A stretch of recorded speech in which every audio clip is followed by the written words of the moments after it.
Friends, welcome to my class. इस video में हम चैप्टर 4 क्लास 9 का linear equation in two variables exercise 4.3 का क्वेश्चन नंबर 6, 7, 8 डिस्कस करेंगे। तो क्वेश्चन नंबर 6 लेते हैं। If the work done by a body on application of a constant force is directly proportional to the distance travelled by the body, express this in the form of equation in two variables. express this in the form of equation in two variables and draw the graph of the same by taking the constant force as 5 units. force दे रखी है बेटा, कितनी दे रखी है उसने 5 units. also read from the graph that the work done when the distance traveled by the body is 2 units. और दूसरी क्या है आपके पास 0 यूनिट्स। तो बेटा आप लोगों को ये फिजिक्स का पार्ट है, थोड़ा सा आप लोगों को बताया वर्क डन इक्वल टू किसके बराबर होता है, work done equal to force into क्या होता है डिस्टेंस ट्रेवल्ड। यही हमारे पास क्या होता है वर्क डन होता है। तो हम मान लेते हैं कि let work done equal to x units. Work done क्या मान लेते हैं हम, एक्स मान लेते हैं, और डिस्टेंस ट्रेवल्ड क्या मान लेते हैं हम equal to y units. Force आपको दे रखी है, फोर्स कितनी दे रखी है उसने 5 यूनिट्स, ठीक है। तो वर्क डन क्या हो जाएगा आपके पास, क्या होता है force into distance. Work done को क्या माना मैंने एक्स माना, फोर्स कितनी है आपकी 5 यूनिट है, और डिस्टेंस क्या आपके पास एक्स है, सॉरी वाई है, डिस्टेंस ट्रेवल क्या है वाई है। तो एक्स इक्वल टू क्या हो गया आपके पास 5y। ये आपकी इक्वेशन बन गई इन टू वेरिएबल में। अब बेटा आप लोगों को ग्राफ ड्रा करना है, आप लोगों को सभी को पता है ग्राफ कैसे ड्रा करते हैं। y की वैल्यू पुट करोगे x की मिल जाएगी, वही जैसे क्वेश्चन नंबर 1 में किया था लास्ट वीडियो में हमने। जब आप ग्राफ ड्रा करोगे तो ये स्ट्रेट लाइन बनेगी, ऐसे आपकी सेंटर से निकलती हुई जाएगी। 3 वैल्यू लेनी एटलीस्ट आप लोगों ने। उसके बाद यहाँ पर देखो उसने बोला ग्राफ से ही रीड करना आपको। यहाँ पर इस तरफ क्या आएगा, एक्स एक्सिस क्या मानता है आपका वर्क डन है, तो ये आपका वर्क डन आ जाएगा इस तरफ, और इधर क्या आ जाएगा डिस्प्लेसमेंट, इनके डिस्टेंस ट्रेवल्ड, ये आपका वाई एक्सिस की तरफ आ जाएगा डिस्टेंस ट्रेवल्ड।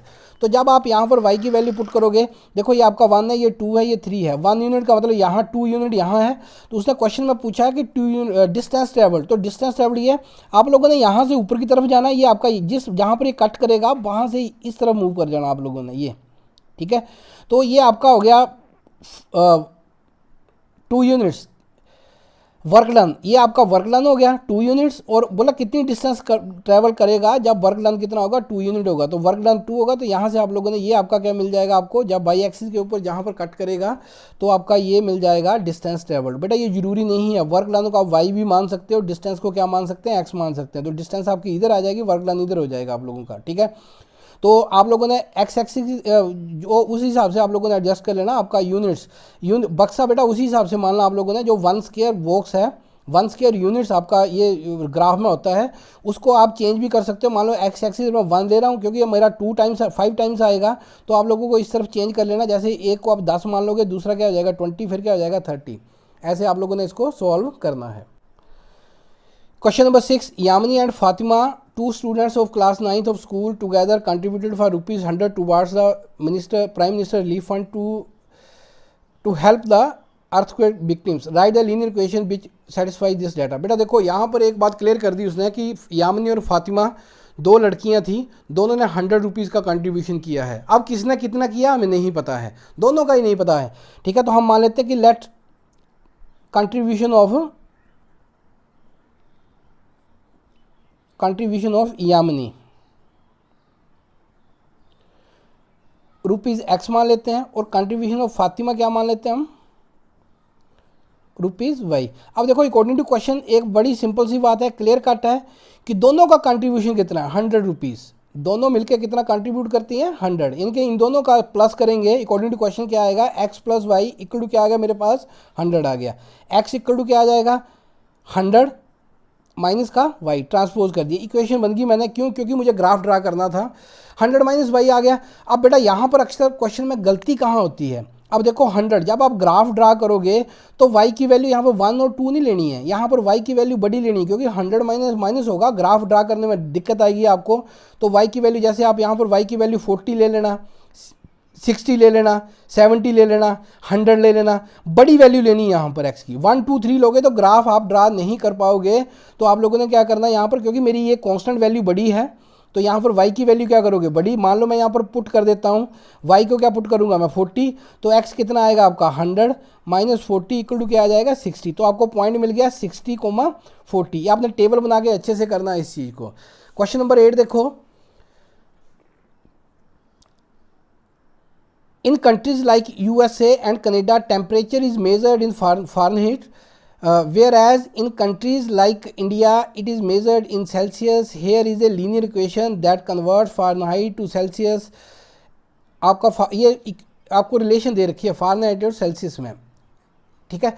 आपको बोला गया कि ड्रा द ग्राफ। तो बेटा जहाँ पर हम x और y लेते थे, अब आप लोगों ने यहाँ पर क्या लेना है, f लेना है और क्या लेना है, c लेना है, ठीक है। आपको उसने देखो क्वेश्चन में बोल दिया टेकिंग सेल्सियस। जब आप ग्राफ ड्रा करोगे तो सेल्सियस आपका किस तरफ आएगा, इधर सेल्सियस आएगा और इधर क्या आएगा, फ़ारेनहाइट आएगा, क्योंकि उसने क्लियर कट बोल दिया कि सेल्सियस को किस तरफ लेना है, एक्स एक्सिस के ऊपर, और फ़ारेनहाइट को कहाँ लेना, वाई एक्सिस के ऊपर। तो आप लोगों को पता है यहाँ पर आप किसकी वैल्यू पुट करोगे, सी की। किसकी वैल्यू पुट करोगे, सी की वैल्यू पुट करते जाओ बेटा। जैसे वहाँ एक्स और वाई की करते थे, यहाँ सी की पुट करोगे तो आपको किसकी मिल जाएगी, एफ की। यहाँ भी कोशिश करना बड़ी वैल्यू पुट करने की, 1 2 3 नहीं करना। जैसे 5 करोगे, क्या करोगे, 5 कर सकते हैं, ठीक है। होल नंबर आए आपका, पॉइंटों में ना आए, ये चीज़ अवॉइड कर देनी है आप लोगों ने। जैसे मैं 5 कर सकता हूँ, -5 कर सकता हूँ, ठीक है। 5 का मल्टीपल कोई भी रख दो यहाँ पर, 5 का मल्टीपल सेल्सियस, 5 का मल्टीपल रखोगे तो फ़ारेनहाइट की वैल्यू आपका होल नंबर ही आएगा। उसके बाद देखो सेकंड पार्ट में क्या बोला है, if the temperature is 30 degree Celsius. अब what is the temperature in Fahrenheit, तो ये कोई टफ नहीं है। सी की जगह क्या पुट कर दो, 30 कर दो, तो आपको किसकी वैल्यू मिल जाएगी, एफ़ की। नेक्स्ट पार्ट था, if the temperature is 95 Fahrenheit, what is temperature. अब एफ़ की जगह क्या पुट कर दो, 95 कर दो, एफ़ की जगह क्या पुट कर दो, 95 कर दो। उसके बाद ट्रांसपोज कर लो बेटा, किसकी वैल्यू निकाल लो, सी की। नेक्स्ट देखो, if the temperature is 0 degree Celsius, if the temperature is 0 degree Celsius, तो सी की जगह क्या पुट कर दो, 0 पुट कर दो, तो एफ आपका 32 आ जाएगा। What is temperature in Fahrenheit, तो फ़ारेनहाइट निकल गया आपका। सेकंड में क्या बोला उसने दूसरे पार्ट में, इफ़ टेम्परेचर इज 0 फ़ारेनहाइट, तो एफ की जगह क्या पुट कर दो, 0 कर दो, ठीक है। एफ की जगह 0 पुट कर दो, ट्रांसपोज कर लो, किसकी वैल्यू निकाल लो, सी की, ठीक है। तो ये फोर्थ पार्ट हो गया आपका। फिफ्थ में क्या करना है, is there is temperature which is numerically the same in both the Fahrenheit and Celsius. तो बेटा आप लोगों ने कुछ नहीं करना है, या तो सी को एफ के बराबर रख दो या एफ को किसके बराबर रख दो, सी के बराबर रख दो। सपोज करो एफ को क्या पुट कर दो, क्योंकि टेम्परेचर इक्वल बोला है, तो आप क्या करोगे, पुट एफ इक्वल टू क्या पुट करोगे, सी। एफ को किसके बराबर कर दोगे, सी के, तो एफ की जगह क्या रख दो, सी रख दो, या सी की जगह क्या रख दो, एफ कर दो। उसके बाद ट्रांसपोज करके सेम वेरिएबल एक तरफ सिंप्लीफाई कर लो, आपको टेम्परेचर मिल जाएगा कि कहाँ पर वो टेम्परेचर सेम होगा। एक्सरसाइज 4.4 क्वेश्चन नंबर 1 एंड 2, आपको give the geometrical representation of y equal to 3 in one variable. तो बेटा वन वेरिएबल में कुछ नहीं करना, आप लोगों ने एक लाइन ड्रा करनी है। ये लाइन ड्रा करनी है, यहाँ पर ये आपका 0 होगा, यहाँ 1 आएगा, यहाँ 2 आएगा, यहाँ क्या आएगा 3। तो ये पॉइंट जो है वन वेरिएबल में, इधर -1 होगा, इधर -2 होगा। वन वेरिएबल का मतलब है आपको इस पॉइंट को रिप्रेजेंट करना है नंबर लाइन के ऊपर, इस पॉइंट को रिप्रेजेंट करना है किसके ऊपर, नंबर लाइन के ऊपर। और जब 2 वेरिएबल की बारी आएगी तो बेटा 2 वेरिएबल में आपको 2 वेरिएबल लेने पड़ेंगे, एक आपकी एक्स एक्सिस होगी, दूसरी क्या होगी, वाई एक्सिस होगी, ठीक है। इधर एक्स डैश आएगा, ये ओरिजिन होगा। अब वाई की वैल्यू क्या थी, 3 थी, तो यहाँ 1 होगा, यहाँ 2 होगा, यहाँ क्या आएगा 3। तो ये 3 आपका पॉइंट आ गया, तो ये लाइन बन जाएगी आपकी, ये लाइन, ये वाई इक्वल टू किसके बराबर है, 3 के। इसी तरह आपका सेकंड पार्ट है।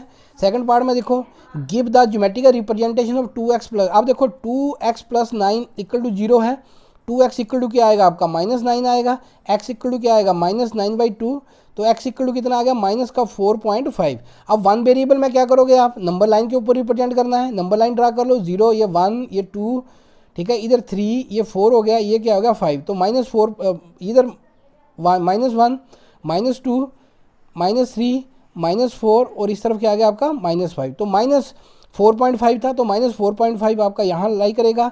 और जब 2 वेरिएबल की बारी आएगी तो आपको ग्राफ के ऊपर रिप्रेजेंट करना है, तो आपने ये ग्राफ ले लिया, ठीक है। इधर पॉजिटिव वैल्यू है, इस तरफ क्या होगी नेगेटिव, -1 -2 -3, ये -4 और ये क्या आएगी -5। तो यहाँ कहीं आपकी बीच में आएगी वैल्यू, क्या आएगी -4.5। तो ये लाइन बन जाएगी आपकी -4.1। ये लाइन ड्रा कर दोगे आप, ये पैरेलल टू वाई एक्सिस, ये x इक्वल टू क्या आपके पास -4.5। तो इसी के साथ जो है हमारा चैप्टर ख़त्म हो जाता है। Thank you, have a good day.